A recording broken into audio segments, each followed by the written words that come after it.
Ayyee kabajamtoota daawwattoota keenyaa har'a keessummaa isin baay'ee jaalattan akkasuma baay'ee kabajanii dinqisiifattan baay'ee yaaddan tokko isiniif fidee dhufeera.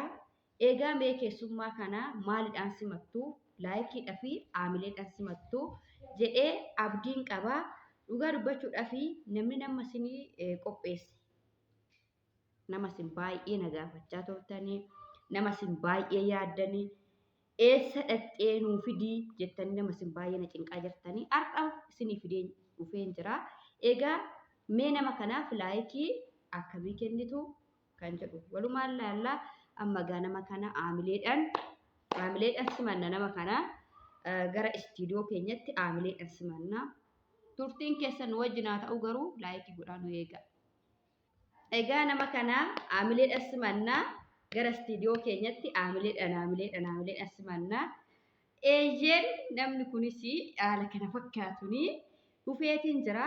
Meeqaa kaameeraa xiqqoo ishii dhagaatti isiniif godheetanii akka sirriitti namni kun isinitti mul'atu.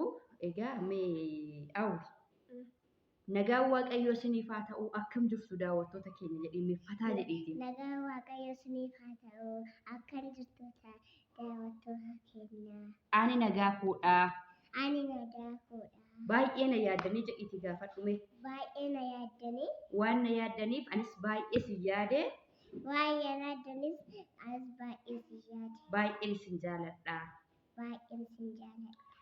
Egaa kabajamtoota daawwattoota keenya nama kana yeroo hedduu na gaafachaa turtanii hawwiin akkam taate keessattuyyuu yeroo viidiyoo biqiltuu wajjin hojjennu viidiyoo sana jalatti maaloo hawwii nuu fidii hawwii baay'ee yaadne jirra hawwiin eessa dhaqxee jettanii baay'een keessanii nu gaafattanii haa ta'u malee sababa hawwiin nu biraa mana kana deemteef immoo baay'een keessan amma ammaatti jechuudha viidiyoo hordofaa hin turre amma sammaallee maaliif hawwiin deemteettanii na gaafattu garuu hawwiin wanti ishiin deemtee fi sababa qabaa nuti jibbinee yookiin wanta biraati osoo hin taane haadha ishiitu mucaa xiqqoo qaba jechuudha. Obboleettii hawwii dhalattuu yookiin xiqqishuutu jira ka ji'a 8 ishii akka bira teessu yookiin yeroo haati sun bakkeedhaa bakkeetti sochootu gabaallee dhaqattu akka ishiin bira teessuuf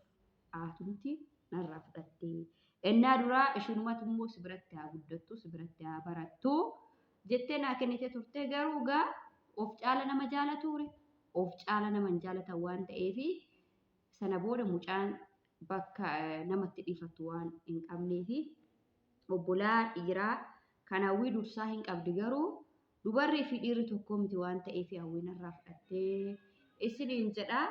Kanaaf egaa daawwattoota keenya hawwii sirriitti ilaalaa. Ayyaa akkas isiniin jedha egaa daawwattoota keenya hawwii egaa viidiyoo baay'ee akka wajjin hojjetaa turre in yaadatta miti? Viidiyoo baay'ee wajjin hojjetaa akka turre yaadatta. Garuu immoo daawwattoonni keenya baay'ee si yaadanii baay'ee bakka hawwii guddaadhaan osoo guyyaa tokko nu dhiyeessite jedhanii hawwii guddaadhaan si eegaa turanii ati hoo daawwattoota keenya hin jaallattamoo akkami? Mee jaalala qabduuf ibsiif isiniin jaalladha isiniin mararsiifadha kan jedhu jaalala daawwattoota keenyaaf qabdu mee ibsiif. Isiniin jaalladha. Baay'ee isiniin kabajaa. Sagalee kee ol fuudhi kan dhaga'anu. Baay'ee isin kabajaa. Baay'een isin jaalladha. Baay'ee isin jaalladha. Naaf jiraadha.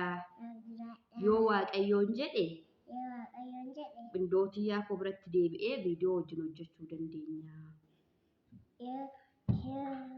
Waaqayyo jedhe. Yoo waaqayyo jedhe Qindootii koo biratti deebi'ee viidiyoo hojjedha. wajjin hojjenna. Amma obboleettiin koo xiqqishuu naa guddattu jedhinka. Amma obboleettii koo isheen xiqqishee naa guddattu. Amma ishee guddisuudhaaf asii deeme. Amma ishee guddisuudhaaf asii deeme. Ayyee daawwattoota keenya akkuma gaa jalqaba isiniin jedhee baay'een keessanii maaf deemtee jettanii kanaan dura maaliif akka deemtee viidiyoo hojjedhee ammas egaa viidiyoo sana warri hin dhageenye irra deebitanii na gaafachaa jirtu sababa maaliitiif asii deemtee ka jedhuufi gabaabumatti sababni hawwiin na biraa deemtee fi obboleettii xiqqisuu jira obboleettii sana nama biratti dhiifattee gabaallee bakka ta'e wayitti sochootu ati dhabnaani na biraa fudhatte hawwiidha. Egaa sababa biraa hin qabu. Na biraa haa fuutuu malee wal argina naannuma tokko jirra waan ta'eef wal argina.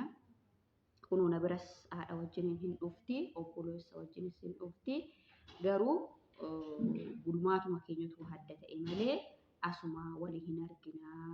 Isiniin jedhaa meegaa namoonni mucaa kana jaalattan hawwiidhuma kana namni jaalattanii baay'een keessan egaa na gaafattuu na cannaqxuu maaloo akkuma taate jettu miti mee laayikii jaalala ishiidhaaf qabdanii viidiyoodhuma kanarratti na ilaala jechuudha dhugaa.